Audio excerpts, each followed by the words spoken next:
A proteção da saúde e da integridade física do trabalhador é uma das preocupações mais importantes do direito do trabalho. Esse tema vai muito além de regras técnicas sobre equipamentos e normas empresariais. Na verdade, ele envolve proteção da vida humana dentro do ambiente profissional. O trabalho pode gerar realização pessoal, sustento e desenvolvimento econômico. Porém, dependendo das condições em que é exercido, também pode produzir acidentes, doenças ocupacionais, desgaste psicológico e danos permanentes à saúde do trabalhador. Por isso, o ordenamento jurídico criou diversas normas voltadas à prevenção de riscos no ambiente de trabalho. Essas regras buscam reduzir acidentes, preservar a saúde física e mental do empregado e garantir condições mínimas de segurança durante a prestação de serviços. Eu sou Cíntia Brunelli e eu te convido a se inscrever no canal, porque esse ano eu quero muito alcançar 1 milhão de inscritos e a sua inscrição pode me ajudar muito a chegar a essa marca. A própria Constituição Federal assegura ao trabalhador o direito à redução dos riscos inerentes ao trabalho por meio de normas de saúde, higiene e segurança. Isso demonstra que a segurança do trabalho não é apenas questão administrativa ou empresarial. Trata-se de um direito fundamental relacionado à dignidade humana. Outro ponto importante é perceber que a responsabilidade pela segurança do ambiente de trabalho não recai apenas sobre o trabalhador. O empregador possui dever jurídico de adotar medidas preventivas destinadas à proteção da saúde e da integridade física dos empregados. Imagine uma empresa que ignore completamente normas básicas de segurança em atividades perigosas. Além de colocar trabalhadores em risco, essa conduta pode gerar consequências trabalhistas, civis, administrativas e até penais. Dentro desse contexto surge a importância da CIPA, sigla para Comissão Interna de Prevenção de Acidentes. A CIPA é um órgão interno existente em determinadas empresas com finalidade voltada à prevenção de acidentes e doenças relacionadas ao trabalho. O seu objetivo principal é observar os riscos existentes no ambiente laboral e colaborar na construção de condições mais seguras para os trabalhadores. A composição da CIPA normalmente envolve representantes do empregador e representantes eleitos pelos empregados. Essa participação conjunta possui uma lógica importante. A prevenção de acidentes depende tanto da organização empresarial quanto da experiência prática dos próprios trabalhadores, que convivem diariamente com os riscos da atividade. Imagine que Semprônio trabalhe em uma indústria e perceba falhas frequentes em determinado equipamento utilizado pelos empregados. A atuação da CIPA pode ajudar a identificar esse risco e propor medidas preventivas antes que ocorram acidentes graves. Outro aspecto relevante é que os representantes eleitos pelos empregados para a CIPA possuem garantia provisória de emprego em determinadas condições. Essa proteção busca evitar perseguições contra trabalhadores que participem da fiscalização interna das condições de segurança. Sem alguma estabilidade mínima, o medo de represálias poderia enfraquecer a atuação preventiva da comissão. Além da CIPA, o sistema trabalhista brasileiro possui diversas normas regulamentadoras relacionadas à segurança do trabalho. Essas normas estabelecem regras técnicas sobre equipamentos de proteção, condições ambientais, prevenção de acidentes e organização segura das atividades profissionais. Outro ponto muito importante nesse tema envolve os equipamentos de proteção individual, conhecidos como EPIs.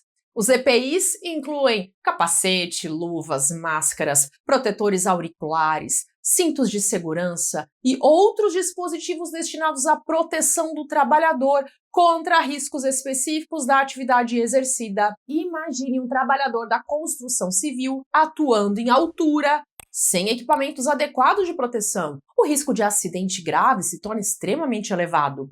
O fornecimento adequado de EPIs normalmente representa uma obrigação do empregador em diversas atividades profissionais. Porém, não basta apenas entregar os equipamentos formalmente. Também existe o dever relacionado à orientação, fiscalização do uso correto e manutenção adequada dos dispositivos de proteção. Outro aspecto importante é que a prevenção de acidentes não depende exclusivamente de equipamentos individuais. O direito do trabalho valoriza bastante medidas coletivas de segurança. Isso inclui organização adequada do ambiente laboral, manutenção de máquinas, sinalização, treinamento e redução estrutural dos riscos existentes. Outro tema central envolve a insalubridade. A insalubridade ocorre quando o trabalhador exerce atividades exposto a agentes nocivos à saúde, acima dos limites considerados aceitáveis pelas normas técnicas. Esses agentes podem ser físicos, químicos ou biológicos. Imagine que Tício trabalhe diariamente exposto a níveis excessivos de ruído, sem proteção adequada. Dependendo das circunstâncias técnicas, essa atividade poderá ser considerada insalubre. Outro exemplo pode ocorrer em ambientes com contato permanente com produtos químicos nocivos, agentes infecciosos ou calor excessivo. A caracterização da insalubridade normalmente depende de análise técnica especializada.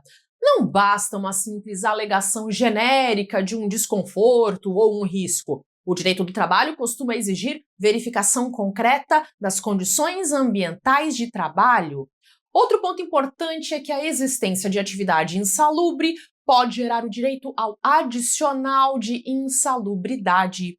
Esse adicional possui finalidade compensatória em razão da exposição do trabalhador a condições prejudiciais à saúde.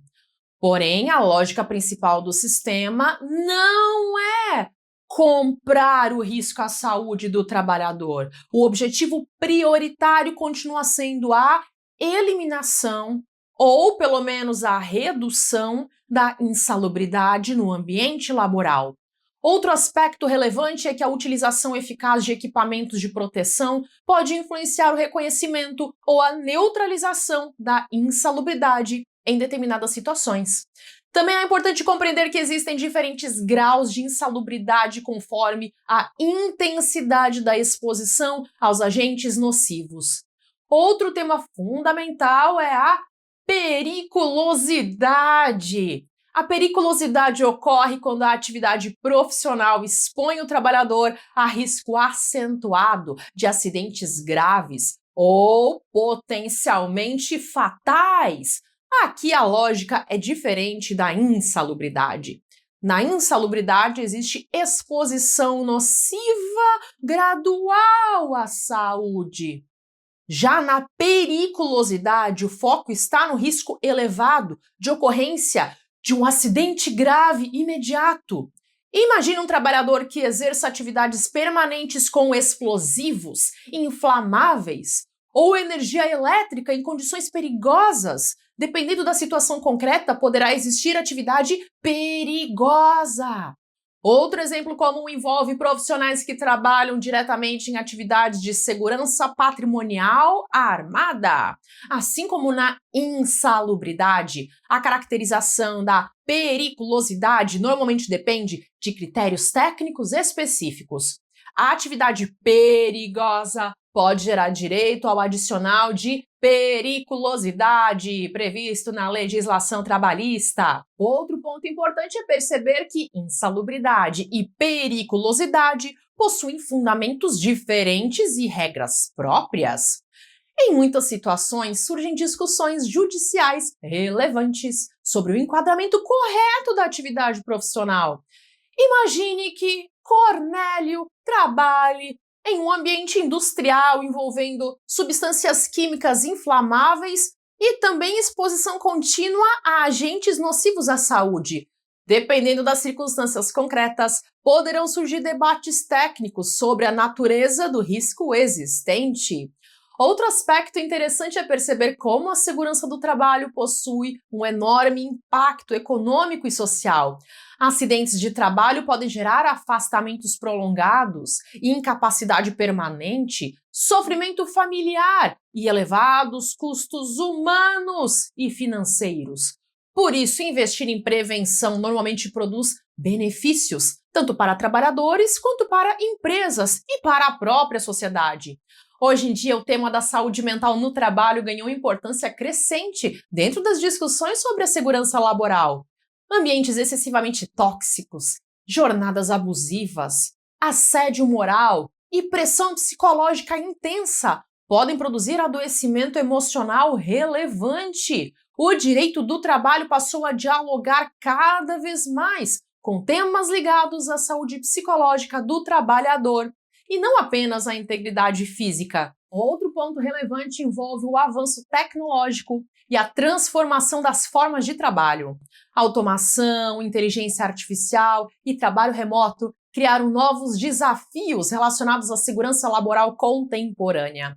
Mesmo no trabalho remoto, por exemplo, podem surgir debates sobre ergonometria, saúde mental e condições adequadas para a execução das atividades profissionais. Outro aspecto importante é que muitos conflitos trabalhistas envolvem justamente acidentes de trabalho, doenças ocupacionais e descumprimento de normas de segurança. A análise dessas situações frequentemente exige perícias técnicas e avaliação detalhada das condições concretas do ambiente laboral.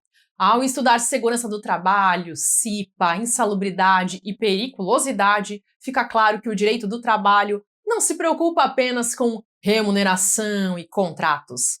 Existe também um forte compromisso com a preservação da vida, da saúde e da dignidade humana no ambiente profissional. Se você chegou até aqui, deixe o seu comentário com a frase: conhecer o direito abre portas. Conhecer o direito abre portas. Eu acredito que existe um motivo para você ter assistido esse vídeo até aqui. Talvez você esteja pensando em prestar concursos públicos, talvez você já esteja estudando, talvez você esteja tentando mudar de vida e construir um futuro melhor para você e para sua família, e talvez exista uma parte de você que sabe que é capaz de chegar mais longe, mas ainda não encontrou um caminho claro para seguir. Eu quero que você saiba de uma coisa: você não precisa ser um gênio para aprender o direito. Você não precisa ter uma memória perfeita. Você não precisa ser aquela pessoa que sempre tirou as melhores notas da turma. Eu mesma não fui assim. Lá na escola eu era uma aluna normal. Em algumas matérias eu chegava a ficar de recuperação. Eu não era considerada superdotada, nem uma aluna fora da curva. O que mudou a minha trajetória foi a dedicação. Quando eu entrei na faculdade de Direito, eu decidi levar os meus estudos muito a sério. E o resultado foi que eu me formei com média 9,5, que na época foi a maior média da minha turma, e eu recebi inclusive uma medalha pelo desempenho acadêmico. Antes mesmo de concluir a faculdade, eu já tinha sido aprovada no exame da OAB e também em 2 concursos públicos. Então, logo após me formar, eu já tomei posse como servidora pública. E eu não estou contando isso para dizer que você precisa ter a mesma história. Eu estou contando porque eu quero que você entenda que resultados extraordinários podem surgir de pessoas absolutamente comuns, quando elas seguem um caminho consistente. Ao longo dos últimos anos, eu continuei estudando e ensinando o direito. Eu já publiquei mais de 1.000 vídeos gratuitos aqui no YouTube. E eu já ultrapassei 50 milhões de visualizações aqui no YouTube. Durante todo esse tempo eu percebi um padrão que se repete constantemente. Muitas pessoas acreditam que não conseguem avançar nos concursos porque não são inteligentes o suficiente. Mas quase nunca esse problema é real. O problema costuma ser outro. A pessoa tenta estudar assuntos avançados sem dominar a base. Ela assiste aulas isoladas. Ela decora conceitos sem compreender. Ela lê as leis sem entender a linguagem jurídica. Ela resolve questões sem conseguir identificar a lógica por trás das respostas. Com o passar do tempo, surge aquela sensação de estar correndo sem sair do lugar. E isso gera frustração, insegurança e muitas vezes desistência. O pior é que muita gente continua gastando dinheiro com inscrições em concursos, sem ter construído os fundamentos necessários para competir de forma adequada. E quando isso acontece, não é apenas dinheiro que está sendo desperdiçado, é tempo, é energia, é motivação. Foi justamente pensando nesse problema que eu criei o Direito Básico para Concursos, que é um material com 7 e-books, é um box de 7 e-books. Esse material foi desenvolvido para quem está começando do zero e também para quem já estuda, mas sente dificuldade nas matérias jurídicas. O objetivo é ajudar você a construir uma base sólida de forma organizada, utilizando uma linguagem simples e fácil de entender. O box Direito Básico para Concursos reúne 7 e-books, 7 livros digitais, com 15 das matérias mais importantes dos concursos públicos. Em cada uma dessas matérias eu selecionei os temas mais cobrados pelas bancas. Além disso, eu utilizei uma linguagem leve e acessível, acompanhada de exemplos práticos que ajudam você a compreender os conceitos com mais facilidade. E eu quis ir além dos conteúdos jurídicos. Por isso, eu incluí também, como bônus, um curso que é o Aprovação Acelerada. Nesse curso, bônus, você terá acesso a 7 aulas que abordam os principais pontos que todo concurseiro precisa dominar para evoluir mais rápido. Você vai aprender sobre rotina de estudos, foco, memorização, estudo de leis, definição de estratégia, mentalidade e técnicas para aprender melhor. Porque não basta saber o que estudar, também é importante aprender como estudar. Talvez você esteja pensando que você nunca estudou direito antes. Esse material foi criado exatamente para pessoas nessa situação. Talvez você ache que você tem dificuldade em entender a linguagem jurídica. Foi por isso que eu procurei simplificar ao máximo as explicações. Talvez você já tenha começado a estudar outras vezes e acabado desanimando. Isso acontece com muita gente quando falta organização e direcionamento. E para que você possa conhecer o material com tranquilidade, a compra tem garantia de 7 dias. Então você pode acessar, baixar todos os e-books, você pode ler tudo que você quiser e você tem 7 dias para decidir se você quer ficar ou não. Se você quiser conhecer o Direito Básico para Concursos, o link está disponível na descrição desse vídeo. Agora eu quero deixar uma mensagem importante. Independentemente da decisão que você tomar hoje, continue estudando, continue avançando, continue investindo em você. Se você decidir adquirir o Direito Básico para Concursos, eu acredito que você vai encontrar uma forma mais rápida e organizada de construir a sua base jurídica. Mas se nesse momento você preferir seguir utilizando apenas os conteúdos gratuitos aqui do YouTube, tá tudo bem também. Eu já gravei mais de 1000 vídeos gratuitos aqui no canal e eu organizei centenas deles em playlists para facilitar os seus estudos. Se você assistir alguns vídeos todos os dias, mesmo que sejam poucos minutos por dia, em pouco tempo você já vai começar a perceber uma diferença muito grande no seu conhecimento. E eu quero dizer algo que talvez você precise ouvir. Nem todo mundo chega até o final de um vídeo como esse. A maioria das pessoas desiste antes, desiste muito cedo. A maioria procura atalhos. A maioria abandona os próprios objetivos quando encontra dificuldades. E você está aqui. Você continuou assistindo. Isso já demonstra algo importante sobre você. Existe determinação dentro de você, existe vontade de crescer, existe vontade de construir um futuro melhor. Não desperdice isso, cultive essa força de vontade. Dê mais um passo hoje. Compartilhe esse vídeo com outras pessoas que também deveriam conhecer o direito. E agora eu convido você a assistir a lista de vídeos gratuitos que eu vou deixar disponível para você clicar aqui. Escolha pelo menos mais um vídeo para assistir hoje. Um vídeo pode parecer pouco, mas pequenas ações repetidas todos os dias são capazes de transformar uma vida inteira. Até!